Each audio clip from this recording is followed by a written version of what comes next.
This one, oh, this one danced on my nerves. Not quite to the point of making me quit, but boy, it came close. Wife Quest.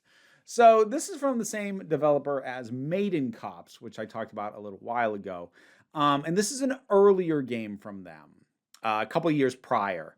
And you can kind of tell this is rough around the edges in the kind of ways you'd expect from a smaller studio and or dev team. It is not in the same genre as Maiden Cops. Maiden Cops was a beat 'em up in the style of sort of your final fights and stuff like that, Streets of Rage, so on and so forth.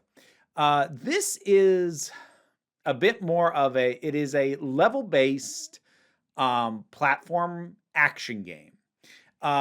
Action wise, it kind of bears some similarities that you'll find most often these days in Metroidvanias, but I do want to stress it's not a Metroidvania. It's not an interconnected world. It is level based, um, which is fine. So, all right. It is a fantasy setting. And, okay, first of all, much like Maiden Cops, this is not a spicy game.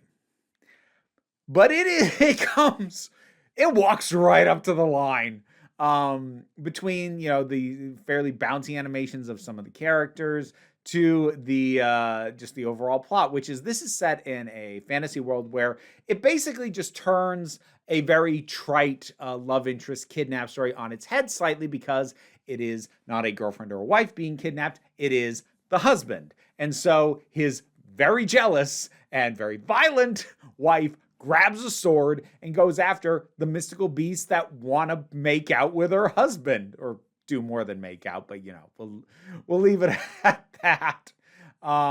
So yeah, nearly every character in this, other than Fernando, who is the character you're trying to rescue, is a monster girl or an animal girl or something along those lines, whether they be plant-based or fairy-based or kind of naga sort of looking things, et cetera, et cetera, et cetera. And there's 4 or 5 sections. I can't remember now. Culminating in a boss battle at the end. And as you go, you do get new abilities. Some of those are traversal related. So it takes a little bit of cues from Metroidvania insofar as you can go back and replay earlier levels, and even though they're not interconnected, it does have that Metroidvania thing of using newly acquired abilities to reach areas you couldn't previously. But whereas in a Metroidvania, even aside from the fact that usually it's one big world all interconnected, it's not a matter of like opening up a whole new area for you to explore. It's more just about like, oh, you remember that treasure chest that you saw and you couldn't reach? Well, you've now acquired a midair dash, so you can now reach that thing. Like, oh, okay, cool. So I guess I'll go back and get some of that stuff. So this is a competent game with a fun aesthetic. It is ridiculous, similar to the way Maiden Cop was, and that is probably what kept me playing. And I did beat it. I did play all the way through and beat the game at least once. And the aesthetic and the silliness of it kept me going, thankfully. If this had taken itself more seriously, I might have pulled the plug on it, because there's a lot of little things that just needed a little bit of tweaking, and they kind of add up. Stuff from the fact that the jump feels off in a way that like somebody who programs a lot of platformers could probably explain better than me, but the jump feels just a little bit off. Maybe it's that it's too vertical. I can't. It's been a couple weeks since I finished playing it that I'm talking about it now. I can't remember, but something about the jump didn't feel great. There's also contact damage with the enemies, which I don't like. Like in general, in these kinds of games, I don't like contact damage, especially as a universal thing. Like some enemies, if you want to have contact damage, okay, fair enough. Especially if you can denote that in a real obvious way, like they're covered in spikes, or they're smoking because they're hot and fiery or something. But like when every enemy has contact damage, that tends to bother me, because oftentimes I will be put in situations where, in order to avoid spikes, I need to land on this platform that's already occupied, and I'm dealing with things that take multiple hits to kill, and so there's no way I'm not taking damage. So there's those kinds of annoyances were pretty frequent, and they come up in the boss fights a bit. There was, I would call it the first proper boss fight. First time I played this, I played it on stream, and I stopped playing it on stream after that, but I did keep playing. But I stopped playing on stream because I got so frustrated. I'm like, I don't think it's fun for people to watch me get this annoyed. So I'm not going to play it on stream again. But like, for an example with that first boss, it's a fairy. And there's sort of like there's the floor, and there's these 4 platforms, and she kind of flies from one side to the other. And they're like, okay, cool. I'll get over there. I have a shield. I think the shield mechanic's pretty cool. It blocks basically anything, but it has energy that depletes, and it's the same energy that powers spells, if you're making use of those. So I think that's a decent way to do it, so people don't just spam the block to get through it.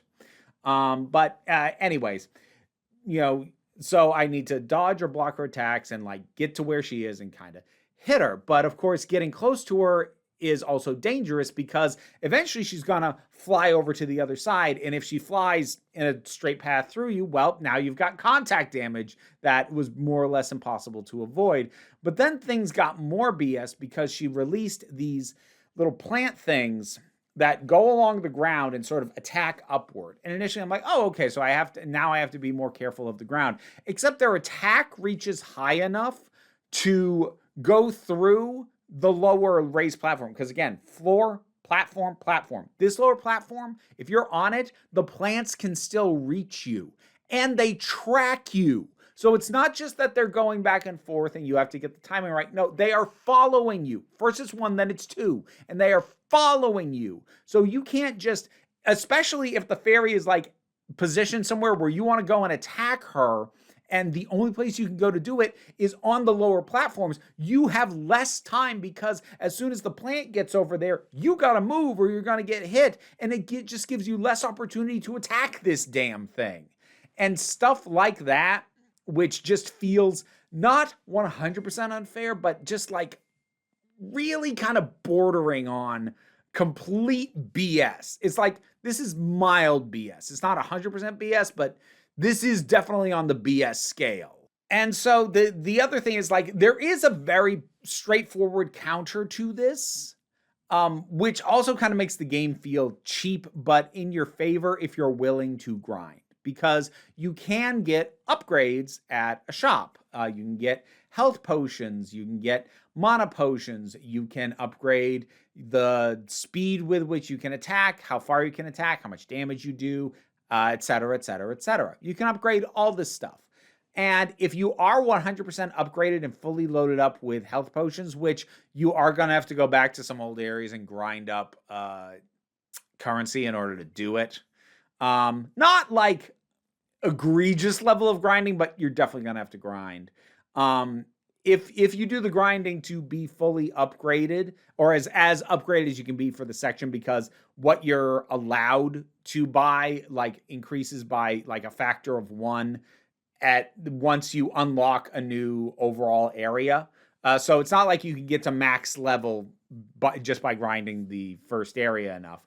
But once you have done enough grinding to be as powerful as you're allowed to currently be, and you're fully stocked up on health items, honestly, a lot of these bosses, a perfectly viable strategy is to just stand right next to them and tank the damage and chug a health potion intermittently until they go down, which works, but is indicative of, I think, some amateurish design. I shouldn't be able to do that.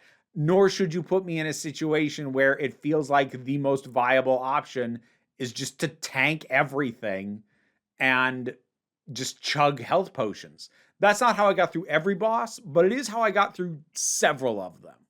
And it's a shockingly effective strategy, and it feels like it shouldn't be. But I'm gonna say that I feel fair in terms of doing it, because like the alternative in a lot of cases is to do so much dodging. And like, you have a health meter, so it's not like it's a one-hit kill situation, But the alternative is to do so much dodging so often that you just feel like you never get a chance to hit whatever it is you're going after, and it just makes the boss fight take forever. Or you can make it take about 30 seconds just by tanking it all. It feels like there was some balancing issues, honestly, in kind of both directions. Because, like, there's the cheap strategy, which feels cheap and feels like I shouldn't be able to do this. But the thing is, if you're not doing the cheap strategy, it feels really dragged out and takes forever. So, yeah, the boss fights were a point of contention for me. And they're not unsalvageable, but like tweaking. Like, I don't think it needs a full redesign. I think it just needs some serious balance tweaking. But again, it didn't tick me off enough that I didn't keep going.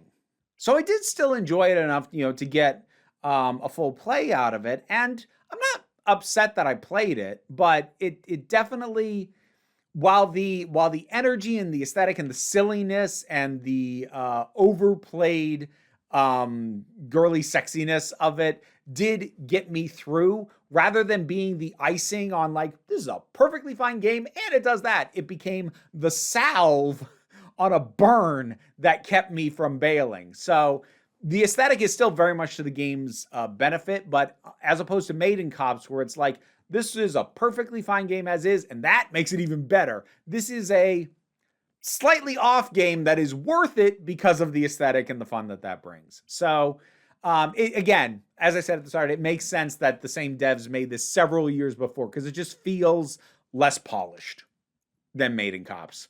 So yeah, Wife Quest. Have you seen it? Heard of it? Anything? What are your thoughts on any of this? Whatever it is, drop something down in the comments. Let's talk about it. Patreon pays the bills, enables me to do this as my living, even if you can't help me out that way. Like and share and subscribe even. But don't worry too much about that. We take a relaxed attitude around here, so you can just come on back next time you need a break. And now to thank my highest supporting patrons: Robin Moore, Quite Bearish, Zubin Lutfula, Mara G, Angry Casperl, Dave Hall, Andre, Movie Turtle, Oliver B, Welsh Wrestling Geeks, Melissa Pedersen, Mary Mello, Becky Sparks, Loki Eris, Pal Barabajoggle, and Sir Didymus is my favorite. And also Toka Blue Hoovian, Auntie Kate 808, and Tracy Scrabbit. If you'd like to hear me try and pronounce your name correctly while these guys chitter in my ears, check out the reward tiers on the Patreon. Yes, I hear you.